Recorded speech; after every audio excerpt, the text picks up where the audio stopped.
pessoal, mais uma dica do Fio na área e hoje vamos falar sobre concordância verbal.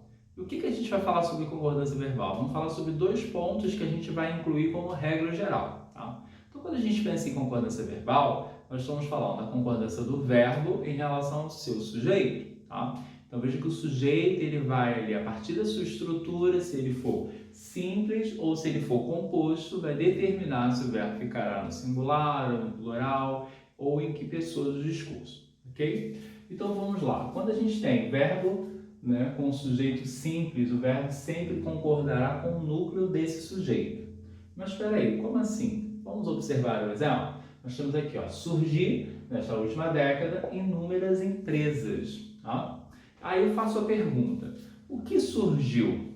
Aí você observa a frase, surgiu inúmeras empresas. Então, eu tenho aqui inúmeras empresas como sujeito desse verbo que eu preciso preencher. Veja que ele diz nesta última década, ou seja, algo que já aconteceu, então, passado, pretérito, perfeito. Então, vamos entender. Olhando para o sujeito, eu preciso identificar o núcleo. O que realmente surgiu?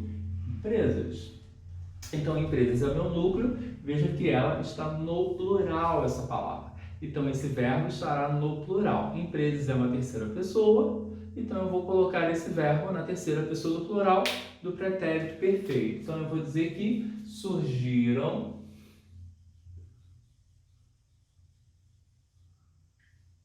nesta última década inúmeras empresas. Veja que esse sujeito tem um núcleo no plural.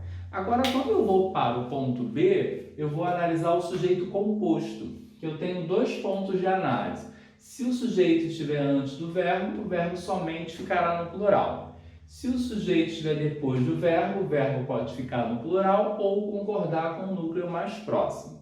Vamos para os exemplos usando o verbo sair. O aluno e a professora sair da cidade. Veja que temos que conjugá-lo.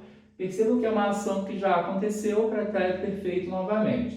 Quem saiu? O aluno e a professora. Vejam que esse sujeito, ele apresenta dois núcleos. Veja que eu tenho dois termos que exercem a ação de sair. Então, eu vou dizer que saíram. Aí você fala, professor, se eu colocou a letra maiúscula no meio da frase, é só para dar destaque, não é o adequado. Tá? Agora, veja que esse sujeito, ele foi jogado para o final, ou seja, após o verbo. Então, o verbo concorda com o núcleo mais próximo, ou ele também pode ficar no plural. Então, eu posso dizer, saíram novamente. Aqui, vejam, é obrigatório, né, iniciar com letra maiúscula, ou eu posso concordar com o núcleo mais próximo, que está no singular. Sair. Só que eu tenho que tomar um pouco de cuidado quando o sujeito estiver depois do verbo. O que acontece? Eu tenho aqui novamente quem saiu, os alunos e a professora. Mas percebam que eu também posso concordar com os dois, saíram.